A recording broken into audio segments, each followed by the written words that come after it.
हाँ फ्रेंड्स, सभी लोगों को एकलव्य एग्रीकल्चर एकेडमी के ऑफिशियल यूट्यूब चैनल से तथा मेरी तरफ से सबसे पहले होली की हार्दिक बधाई। और आप जहां भी रहें सेफ होली खेलें। और सबसे इम्पोर्टेंट है कि पानी की बचत करें, क्योंकि अभी आप लोग जानते होंगे यूएनओ ने जो 2021 का वर्ल्ड वाटर डे मनाया है उसमें लिखा है, क्या लिखा है, वैल्यूइंग वाटर। उन्होंने अपनी जो थीम दी है, उन्होंने क्या थीम दी है, वैल्यूइंग वाटर। हमें जो पानी की वैल्यू है उसको महत्व देना है। तो इसी कड़ी को आगे बढ़ाते हुए हम आज के इस टॉपिक में आपको हार्टिकल्चर के बारे में पढ़ाएंगे। और हार्टिकल्चर के 9 क्वेश्चन हम लेकर आए हैं। और जो हमारे हार्टिकल्चर के 9 क्वेश्चन हैं, एक कहीं ना कहीं आयोग में कई बार पूछे गए, एक दो बार नहीं, कई बार पूछे गए हैं। और उसके साथ साथ एक एक क्वेश्चन में कम से कम 5-6 क्वेश्चन हम आपको और भी डिस्क्राइब करके बताएंगे। इस वीडियो को लाइक करिएगा, शेयर करिएगा और ज्यादा से ज्यादा शेयर करेंगे। और चैनल पर अगर आप हमारे नए हैं, जो भी दोस्त ऐसे हैं या छात्र हैं जो हमारे चैनल पर नए हैं, पहली बार वीडियो देख रहे हैं, वो चैनल को सब्सक्राइब करना ना भूलें। और बेल आइकन है उसको जरूर दबाएंगे, जिससे क्या होगा कि उनको जल्दी से जल्दी मेरे इस वीडियो का या कोई भी वीडियो अगर यूट्यूब चैनल पढ़ता है उसका नोटिफिकेशन उनको सबसे पहले उनके पास पहुंचे। तो हम लोग स्टार्ट करते हैं। जो मेरा आज का क्वेश्चन है वो क्वेश्चन शुरू होता है आम से। और क्वेश्चन लिखा है, क्वेश्चन नंबर 1 है, निम्न में आम की कौन सी प्रजाति सघन खेती के लिए उपयुक्त है? Which of the following variety of wheat is more important for high density planting? तो देखिए बात क्या है कि ये जो हिंदी में लिखा गया है, ऐसा नहीं कि केवल हिंदी वालों के लिए ही है या इंग्लिश वालों के लिए है। हम इसका सभी का इंग्लिश में हम ट्रांसफर करके भी आपको बताएंगे, जिससे आपको कोई प्रॉब्लम ना हो। हिंदी वाले भी इस लेक्चर को देख सकते हैं और इंग्लिश मीडियम के छात्र भी इसको देख सकते हैं। बहुत वैल्यूएबल क्वेश्चन है, आप ध्यान से देखिएगा और कॉपी पेन लेकर बैठेंगे और प्रत्येक क्वेश्चन के बारे में लिखेंगे। तो इसमें पहला ऑप्शन है सिंधु, दूसरा है आम्रपाली, तीसरा रत्ना और चौथा मल्लिका है। तो इसका जो आंसर है आम्रपाली। क्या है इसका आंसर? आम्रपाली है। आम्रपाली का अगर हम लोग स्पेसिंग देखें तो इसको हम 2.5x2.5 मीटर पर 2.5 इंटू 2.5 मीटर के डिस्टेंस पर हम इसकी प्लांटिंग करते हैं। इस हिसाब से अगर देखा जाए तो 1 हेक्टेयर में लगभग 1600 पौधे, 1 हेक्टेयर में लगभग 1600 पौधे प्राप्त होते हैं किसके? आम्रपाली के। ठीक है ना। तो अगर आपसे क्वेश्चन पूछा जाए कि निम्न से कौन सी वैरायटी जो है जो हाई डेंसिटी प्लांटिंग के लिए सुटेबल है, तो इसका आंसर हो जाएगा आम्रपाली। ठीक है, आम्रपाली। आप लोग जानते होंगे जो आम का स्पेसिंग है वो 10:10 मीटर है, 10:10 मीटर है। लेकिन आम्रपाली बहुत बौनी प्रजाति है, बौनी प्रजाति ड्वार्फ वैरायटी है। इसकी वजह से इसका जो कैनोपी कवर होता है बहुत कम होता है। इसलिए हम क्या करते हैं, इसकी क्लोज प्लांटिंग करते हैं। और प्लांटिंग का जो डिस्टेंस रखते हैं 2.5 इंटू 2.5 मीटर रखते हैं। और इस तरह से अगर हम इसको निकालें कि 1 हेक्टेयर में लगभग 1600 पौधे प्राप्त होते हैं। कितने पौधे? लगभग 1600 पौधे प्राप्त होते हैं। देखिए एक क्वेश्चन यहां से और पूछा जा सकता है कि जो हमारा आम्रपाली है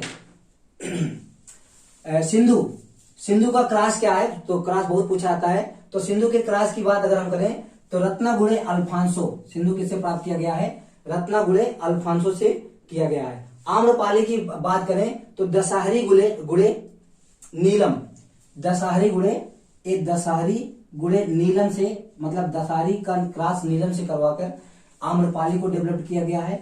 और अगर हम लोग बात करें सिंधु की, तो सिंधु जो है रत्ना गुड़े अल्फांसो, रत्ना R बराबर रत्ना और A, रत्ना गुड़े अल्फांसो से किसका क्रॉस करके कौन बनाया गया है? सिंधु बनाया गया है। उसके बाद एक मल्लिका है, मल्लिका जो है नीलम गुड़े दशहरी। देखिए आम्रपाली का जब उल्टा क्रॉस कर देंगे तो ये हो जाएगा नीलम गुड़े दशहरी। तो आम्रपाली का उल्टा क्रॉस करेंगे तो मल्लिका प्राप्त हुई है। तो इस तरह से ये 3 हाइब्रिड वैरायटियां जो है पूछा जाएगा कि सिंधु का क्रॉस क्या है? तो सिंधु का है रत्ना गुड़े अल्फांसो, आम्रपाली का है दशहरी गुड़े नीलम और मल्लिका का है नीलम गुड़े दशहरी। उसके बाद बचता है रत्ना की अगर हम लोग बात करें तो नीलम गुड़े अल्फांसो से क्रॉस करके क्या बनाया गया है? रत्ना बनाया गया है। तो देखिए जो चारों हमने क्रॉस बताया है, चारों में से कोई एक ना कोई क्रॉस जो है पूछा जा सकता है, बहुत इंपॉर्टेंट है। तो ये किससे कौन सी क्रॉस करके कौन सी वैरायटी डेवलप की गई है, इस पे हम लोग ने चर्चा किया। तो इसमें आप याद रखेंगे सिंधु जो है, क्वेश्चन पूछा जाता है कि सिंधु कैसी वैरायटी है? सिंधु एक ऐसी वैरायटी है जो सीडलेस है। मैंगो की, आम की बीज रहित प्रजाति कौन सी है? सिंधु है। अब क्वेश्चन एक पूछा जाता है, बहुत इंपॉर्टेंट है, कि जो सिंधु वैरायटी है आम की, उसमें कितना प्रतिशत गुठली होती है? बहुत इंपॉर्टेंट है। तो जो सिंधु वैरायटी है, ऐसा नहीं कि सीडलेस होती है, सीड होता है लेकिन उसका परसेंटेज बहुत कम होता है। तो उसका है कि इसका जो सीड का कंट्रीब्यूशन होता है पूरे फ्रूट में, तो वो 20% होता है। मतलब 80% क्या होगा, इसमें फल का भाग होगा और 20% क्या होगा, सीड होगा। तो 20% शेयर होता है। तो मुझे पूरा यकीन है कि क्वेश्चन नंबर 1 आपकी पूरा समझ में आ गया होगा। उसके बाद हम लोग बात करते हैं, क्वेश्चन नंबर 2 है, विश्व में सर्वाधिक उत्पादन किस फल की होती है। मतलब जो फल है हमारे फ्रूट्स हैं, उनमें सबसे ज्यादा उत्पादन विश्व में किस फल का होता है। मतलब शेयर किसका होगा, जिसका उत्पादन होगा उसका शेयर होगा। तो उसमें देखिए पहला है आम, केला, नींबू और पपीता। तो अगर हम लोग बात करें कि सबसे ज्यादा उत्पादन विश्व में कौन करता है, तो इसका आंसर है केला। केले का उत्पादन विश्व में सबसे ज्यादा होता है और यह जो है 31.64%, कितना, या 31.64% शेयर करता है। मीन्स जितना फ्रूट का प्रोडक्शन होता है, कुल उत्पादन, कुल फलों के उत्पादन में केले का अकेले 31% शेयर होता है। तो आप समझ ही गए होंगे 25% ज्यादा, मतलब 31.64% शेयर होता है। उसके बाद दूसरे नंबर पे आता है आम। आम का जो है, आम का 22.4% शेयर है। कितना है, 22.4% शेयर आम का है। उसके बाद नींबू वर्गीय फल है। नींबू वर्गीय की बात करें तो 12.8% शेयर होता है, 12.88, मतलब 12.8% शेयर किसका है, नींबू का है। उसके बाद लास्ट में है पपीता, और पपीता का 6% है। तो इस तरह से देखिए हमको किस फलों का कितना शेयर है, जो मेजर फल है जिनका उत्पादन ज्यादा होता है उनको हम लोगों ने देख लिया। शेयर में क्या है कि सबसे ज्यादा शेयर होता है केले का, बनाना जिसको हम लोग कहते हैं। ये क्या करता है, कुल फ्रूट प्रोडक्शन में 31.64% शेयर करता है। उसके बाद सेकंड नंबर पर मैंगो है, मैंगो 22.4% करता है। थर्ड नंबर पर नींबू है जो करता है 12.88%, और फोर्थ नंबर पर है पपीता 6% टोटल फूड प्रोडक्शन का शेयर करता है। तो इस तरह से हमें पहला क्वेश्चन, दूसरा क्वेश्चन पता चल गया। अब क्या है कि जो दूसरा क्वेश्चन है, अगर इस क्वेश्चन को इस तरह से पूछे किस एरिया में सबसे ज्यादा शेयर कौन करता है, तो हमने बात किया प्रोडक्शन में। तो एरिया की अगर हम लोग बात करें कि जितना एरिया है, एरिया में सबसे ज्यादा क्षेत्रफल पर विश्व में अगर देखा जाए तो किस फसल का क्षेत्रफल सबसे ज्यादा है, किस फल वाली फसल का, तो इसका आंसर हो जाएगा सबसे ज्यादा फसल का क्षेत्रफल है आम का। क्षेत्रफल में आम का पहला स्थान है और प्रोडक्शन में केला का पहला स्थान है। ठीक है। अब इसके बाद हम लोग बात करते हैं क्वेश्चन नंबर 3 का, अमरूद के मृग बहार में फलन का समय क्या है। वेरी वेरी इंपॉर्टेंट क्वेश्चन है। और यहां से क्वेश्चन पूछा जाता है कि हस्त बहार, मृग बहार और अम्बे बहार, ये सब किससे संबंधित है। हस्त बहार, मृग बहार और अम्बे बहार ये अमरूद से संबंधित है। और इसके अलावा अनार से भी इनका संबंध है। अमरूद के साथ साथ अनार से भी इनका संबंध है, जिसको हम लोग कहते हैं पोमग्रेनेट। और अनार के फल का प्रकार वालुस्टा है। बहुत पूछा था कि अनार के फल का प्रकार क्या है, तो वालुस्टा है। अगर हम लोग यहाँ पे बात करें कि आम के फल का प्रकार, तो आम जो है ड्रुप है। ठीक है। यहाँ पे हम लोग बात करते हैं अमरूद के मृग बहार में फलन का समय क्या। देखिए मैं आपको एक फंडा बताता हूँ, बहुत सटीक फंडा बताऊंगा। हम लोग देखिए फील्ड क्राफ्ट के आदमी हैं, और फील्ड क्राफ्ट में हम लोग उसकी खेती करते हैं, क्या नाम है, कमर्शियल क्राफ्ट के रूप में गन्ने की। गन्ने में हम लोग देखिए एक साली गन्ना उगाते हैं। क्या, एक साली गन्ना। और एक साली गन्ने की जो बुआई का समय होता है फरवरी मार्च होता है। एक साली गन्ने का जो समय का बुआई होता है वो फरवरी मार्च होता है। तो फरवरी मार्च में इसका क्या आता है, यहाँ पे फ्रूटिंग पूछा गया है। हर बहार की फ्रूटिंग और फ्लावरिंग दो अलग अलग है। फ्लावरिंग भी पूछी जाती है, फ्रूटिंग भी पूछी जाती है। अभी आप अपने दिमाग में रख लो, अगर किसी फ्रूटिंग आएगा, सबसे पहले फ्लावरिंग होगा, उसके बाद फ्रूटिंग होगा। फ्लावरिंग और फ्रूटिंग के समय बीच में समय होता है, वो कितना समय होता है, वो समय होता है 4 महीने का। आप सपोज करिए जैसे अम्बे बहार है, तो अम्बे बहार का जो फ्लावरिंग का समय है, अम्बे बहार में फ्लावरिंग का समय क्या है, फरवरी और मार्च। अम्बे बहार में फ्लावरिंग का समय क्या है, फरवरी और मार्च। तो इसके बाद 4 महीने के बाद इसमें फ्रूटिंग होगा। तो फरवरी, मार्च, अप्रैल, मई, जून और जुलाई। तो अब हम बात करें कि अम्बे बहार में फ्रूटिंग का क्या समय है, तो हो जाएगा जून और जुलाई। फ्रूटिंग का समय 4 महीने के बाद। उसके बाद अम्बे बहार के बाद हम लोग दूसरा बात करते हैं मृग बहार। 3 बहार इसमें आती है, मृग बहार। अब देखिए मृग बहार हम लोग जब अर्धशाली शुगर केन की बुआई करते हैं, उस समय क्या होता है, अमरूद में मृग बहार आता है। ठीक है। तो मृग बहार कब आएगा, मृग बहार में फ्लावरिंग कब आएगा, कब, मृग बहार में फ्लावरिंग आती है जून जुलाई में। मृग बहार में फ्लावरिंग का समय क्या है, जून जुलाई है उस समय हम लोग साली गन्ने की बुआई करते हैं। अब देखिए जून जुलाई में फ्लावरिंग आ गया, इसके 4 महीने के बाद उसमें फ्रूटिंग होगा।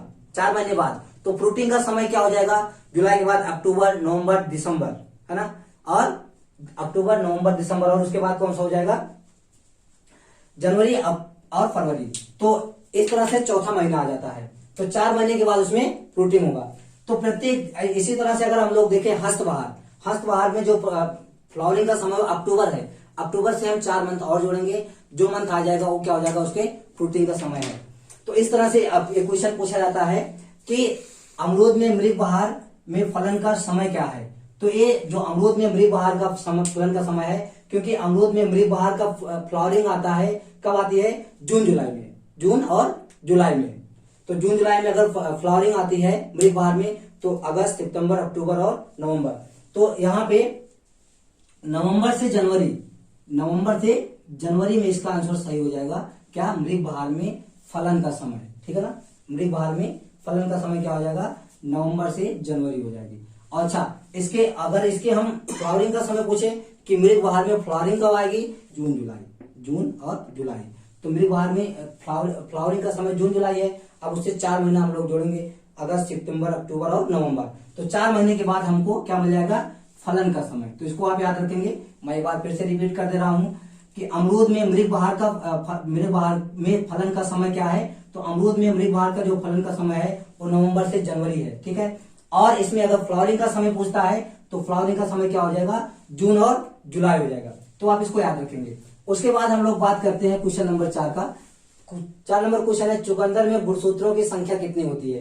तो यहाँ पर देखिए लिखा है 16 और 18 40 और 130। तो चुकंदर में गुणसूत्रों की संख्या अगर हम लोग देखें तो चुकंदर में गुणसूत्रों की संख्या 18 होती है। इसके साथ साथ में पपीता में भी और नींबू वर्गीय फलों में भी जो है गुणसूत्रों की संख्या 18 होती है। और इसके अलावा पैशन फ्रूट में भी गुणसूत्रों की संख्या 18 होती है। 16 आप लोग जानते होंगे, प्याज में इसमें गुणसूत्रों की संख्या 18 होती है। उसके साथ साथ में जितना भी कैबेज है और नोल खोल है ना, कॉलीफ्लावर है, इन सब में भी गुणसूत्रों की संख्या 18 ही होती है। अब देखिए गुणसूत्रों की संख्या 40 किसमें होती है। तो जो मैंगो है, आम आप लोग जानते होंगे, आम में गुणसूत्रों की संख्या 40 होती है। यहाँ पे 130 लिखा हुआ है। 130 गुणसूत्र पाए जाते हैं ओकरा में या भिंडी में। ओकरा या भिंडी में गुणसूत्रों की संख्या 130 होती है। तो 4 नंबर क्वेश्चन समाप्त हुआ। अगला क्वेश्चन हमारा है, निम्न में कौन सी आलू की जल्दी पकने वाली प्रजाति है ना, नहीं है, सॉरी, यहाँ पर देखिए ये बात लिखा हुआ है, नहीं है। निम्न में कौन सी आलू की जल्दी पकने वाली प्रजाति नहीं है, ध्यान देना है आपको, क्योंकि कभी कभी इस तरह से क्वेश्चन आयोग में बहुत पूछता है, लास्ट में नहीं है लगा देगा। तो आप है करके पहला ऑप्शन सही करके चले आएंगे। तो इसमें लिखा है कुफरी अशोका, कुफरी अलंकार, कुफरी जवाहर और कुफरी ज्योति। तो देखिए कुफरी अशोका, कुफरी लवकर और कुफरी जवाहर, ये जो प्रजातियां हैं, ये सभी प्रजातियां क्या है, ऐसी हैं जो जल्दी पकने वाली प्रजातियां हैं। कुफरी अशोका सबसे जल्दी पकती है। सबसे जल्दी अगर पूछा जाए कि पकने वाली फसल कौन सी है, आलू की प्रजाति कौन सी है, तो उसका आंसर है कुफरी अशोका। कुफरी लौकर ये भी जल्दी पकने वाली प्रजाति है। और कुफरी जवाहर ये भी अर्ली मैच्योरिंग वैरायटी है, किसकी, पोटैटो की। अब इसमें जो कुफरी ज्योति लिखा हुआ है, कुफरी ज्योति, कुफरी मेघा, ठीक है ना, कुफरी ज्योति और कुफरी मेघा इसमें नहीं है। ये जो दोनों है वो आलू की ऐसी प्रजातियां हैं जो लेट मैच्योरिंग है, इनमें देरी से पकती हैं। तो ये आपके समझ में आ गया होगा। आप लोग हमें कमेंट करके बताएंगे कि सेंट्रल पोटैटो रिसर्च इंस्टीट्यूट कहां पर है, ठीक है, सेंट्रल पोटैटो रिसर्च इंस्टीट्यूट। हम लोग अगले क्वेश्चन की तरफ बढ़ते हैं। हमारा जो अगला क्वेश्चन है क्वेश्चन नंबर 6, निम्न में किसे एग प्लांट के नाम से जाना जाता है। ये आयोग बिना इसके कोई पेपर ही नहीं बनाता, हर बार क्वेश्चन आता है कि एग प्लांट किसे कहा जाता है, एग प्लांट किसे कहा जाता है। तो इसका बहुत सटीक आंसर है, एग प्लांट हम लोग किसको कहते हैं, बैगन को कहते हैं, ठीक है। और एक चीज आप बैगन के उसमें याद रखेंगे, बैगन में हेटेरोस्टाइल पाई जाती है। हेटेरोस्टाइल का मतलब होता है, आप लोग जानते होंगे जो पुष्प का मादा भाग होता है जिसको हम लोग गाइनोसियम कहते हैं, उसके 3 पार्ट होते हैं, अंडाशय, स्टाइल और स्टिग्मा। अंडाशय, स्टाइल और स्टिग्मा। तो जो स्टाइल होते हैं बैगन में, स्टाइल जो है अलग अलग छोटे बड़े मध्यम आकार के होते हैं, इसलिए हम लोग उनको क्या कहेंगे, हेटेरोस्टाइल कहते हैं। तो हेटेरोस्टाइल पाया जाता है किसमें, बैगन में, ठीक है ना, बैगन में हेटेरोस्टाइल पाया जाता है। उसके बाद भिंडी आप लोग देखोगे, भिंडी को हम लोग दूसरे शब्दों में ओकरा कहते हैं। देखिए हमारा आज का क्वेश्चन है, इसको हम लोग बाद में डिस्कशन करेंगे। उसके बाद हम लोग बात करते हैं क्वेश्चन नंबर 7 का। जेली में कुल विलेय ठोस टोटल सॉलिड सोलूट, मतलब जिसको हम लोग टीएसएस कहते हैं, की मात्रा कितनी होती है ना, की मात्रा होती है। जेली की बात है। देखिए जेली और जैम ये बहुत important post harvest processing product होते हैं, जो कि जनरली पूछ ले जाते हैं कि इसमें कितना % टीएसएस होता है। ठीक है, तो जेली और जैम में हम अलग अलग होते हैं। तो इसमें अगर बात करें जेली में कुल विलेय ठोस कितना होता है, तो इसका आंसर हो जाएगा 65%। ठीक है, 68% होता है जैम में। ठीक है, 68% जैम में होता है। अगर हम केचप वेचप बनाते हैं, आप लोगों को मालूम है केचप में जो टीएसएस होता है वो कितना होता है, 25% होता है, और सॉस में 15%। तो ये चारों ऑप्शन आप याद रखेंगे। पहला क्या है, 68% टीएसएस होता है जैम में, 65% जेली में। जेली का पूछा गया है कि जेली में कितना टीएसएस होता है, तो 65% होता है। उसके बाद जो केचप बनता है, केचप में 25% होता है टीएसएस, और उसके बाद सॉस जो बनाई जाती है, सॉस में 15% टीएसएस होता है। तो ये बहुत इंपॉर्टेंट क्वेश्चन है, इसको आप याद रखेंगे। अगला है क्वेश्चन नंबर 8, लिखा है मार्मलेड। मार्मलेड तैयार किया जाता है, तो आपको मालूम है मार्मलेड एक्चुअली ऐसे फलों से तैयार किया जाता है जो खट्टे होते हैं, है ना। तो खट्टे होने के बाद अगर खट्टे की बात आई तो नींबू से खट्टा क्या होता है ना, तो नींबू से खट्टा कुछ होता ही नहीं है। तो इसलिए इसमें देखा जाए तो जो नींबू वर्गीय फल होते हैं, नींबू वर्गीय फल, तो नींबू वर्गीय फलों से मार्मलेड बनाते हैं। ठीक है ना। पके हुए अमरूद के फल से आप लोग जानते होंगे कि इसमें पेक्टिन पाया जाता है, तो ये जेली बनाने के लिए उपयुक्त होता है। उसके बाद पके हुए टमाटर से आप लोग जानते होंगे सॉस वोस बनाया जाता है। पपीता अगर देखा जाए तो कच्चे पपीते से पॉपियन प्राप्त किया जाता है। आप लोग जानते होंगे पपीता की वैरायटी है CO3, जो है सब उसमें जो है काफी अधिक मात्रा में पॉपियन पाया जाता है। तो कच्चे फलों से हम क्या करते हैं, मॉर्निंग के समय चीरा लगा देते हैं, तो उससे क्या है, मॉर्निंग के समय नहीं इवनिंग के समय लगाते हैं, और रात भर जो है उससे पॉपियन निकलता है, सुबह उसको कलेक्ट कर लेते हैं। तो एक ही फल में कई चीरे लगाते हैं, लगभग 7 से 8, जब तक वो पक नहीं जाता तब तक चीरे लगाते हैं। उसके बाद पकने के बाद उस फल को हम फेंकते नहीं है, उस पक को या तो हम फल को या तो हम बेचने के लिए यूज करते हैं एज ए फ्रूट खाने के लिए, या फिर अगर क्वालिटी थोड़ा सा कम हो जाती है जब हम चीरा लगाते हैं फलों में, तो या तो हम उसके पोस्ट प्रोसेसिंग करते हैं, पोस्ट हार्वेस्ट प्रोसेसिंग, विभिन्न प्रकार के बाय प्रोडक्ट बना देते हैं। तो इस तरह से है एक हमारा क्वेश्चन नंबर 8। आप लोग देखिए क्वेश्चन नंबर 9 है, लौंग प्राप्त होता है। ये भी आयोग का बहुत फेमस क्वेश्चन है, जनरली पूछ लिया जाता है लौंग किससे प्राप्त होता है। वास्तव में अगर देखा जाए तो लौंग जो है पुष्प की किसी भी पौधे की पुष्प कलिका होती है। लौंग क्या होती है, किसी भी पौधे से की पुष्प कलिका होती है। और हम यहाँ पे बताएंगे कि लौंग का, कमेंट करके सभी लोग जरूर बताएंगे जो लोग वीडियो देखे हैं, और जो लोग खास करके अंत तक वीडियो देखे हैं वो लोग देखेंगे, बताएंगे कि लौंग का बोटेनिकल नेम क्या है, लौंग का बोटेनिकल नेम क्या है। और अगर आप नहीं बताते, मैं कमेंट करके अपने इस ऑनलाइन प्लेटफॉर्म के माध्यम से आपको मैं इन्फॉर्म कर दूंगा कि इसका बोटेनिकल नेम क्या है। पहले आप लोग मुझे बताएंगे। उसके बाद देखिए जड़ है, कुछ हमारे ऐसे फल सब्जियां हैं जिनका जड़ हम लोग यूज करते हैं। इसमें आप लोग जानते होंगे मूली है, कैरेट है, बीटरूट है, और उसके बाद टर्निप है, ये सब है, इनकी हम जड़ यूज करते हैं। उसके बाद तना के रूप में हम लोग हल्दी है, अदरक है, राजोम है, केली है, और उसके बाद ट्यूबर के रूप में हम आलू का यूज करते हैं। ठीक है। फल तो आप लोग जानते हैं, जितने भी हमारे बेरी होते हैं वो फल होते हैं सोलेनेसी कुल में। चिली है, चिली है, और बैगन है, टोमेटो है, ये सब इनका हम लोग फल यूज करते हैं। पुष्प कलिका लौंग का यूज किया जाता है, ये आप याद रखेंगे। तो इस तरह से आज का हमारा 9 क्वेश्चन कंप्लीट होता है। हमें पूरा विश्वास है कि वीडियो आपको अच्छा लगा होगा, और आप हमें सजेस्ट करके बताएंगे कि क्या हम हार्टिकल्चर का दूसरा वीडियो लेकर आए। आज का जो हमारा क्वेश्चन है बहुत फेमस क्वेश्चन है, उसको आप लोग ध्यान देंगे और सभी लोग इसका आंसर बताएंगे। एक क्वेश्चन बिना ऑप्शन का है, ऑप्शन देने के बाद लोग उसी ऑप्शन से चुनते हैं, लेकिन आपको ये पता होना चाहिए अमरूद में एक बीमारी होती है जिसको हम लोग कहते हैं ब्रॉन्जिंग। अब इसका लक्षण क्या होता है कि इसकी जो पत्तियां होती हैं, पत्तियां अगर देखा जाए तो पर्पल कलर की या डार्क पर्पल कलर की या ब्रॉन्ज कलर की, ठीक है, या रेडिश डार्क रेडिश कलर की हो जाती है ब्रॉन्जिंग। ऐसा देखने के लिए मिलता होगा, खास करके उन क्षेत्रों में मिलता है जहां पर एरिड और सेमी एरिड रीजन ज्यादा होता है। तो कह रहा है कि अमरूद में ब्रॉन्जिंग रोग किस तत्व की कमी से होता है। देखिए ब्रॉन्जिंग हमने बताया ना, ब्रॉन्जिंग पीएच की वजह से भी होता है, लेकिन पीएच आपको नहीं बताना है। यहाँ पे आपको तत्व एलिमेंट बताना है कि किस एलिमेंट की कमी से अमरूद में ब्रॉन्जिंग डिजीज होती है। ठीक है, तो आप इसको कमेंट करके हमें बताएंगे। आज के लिए बस इतना ही है। आप जहां भी रहें स्वस्थ रहें और हंसते रहिए, मुस्कुराते रहिए, हमारा वीडियो देखते रहिए, लाइक करते रहिए। ओके, धन्यवाद।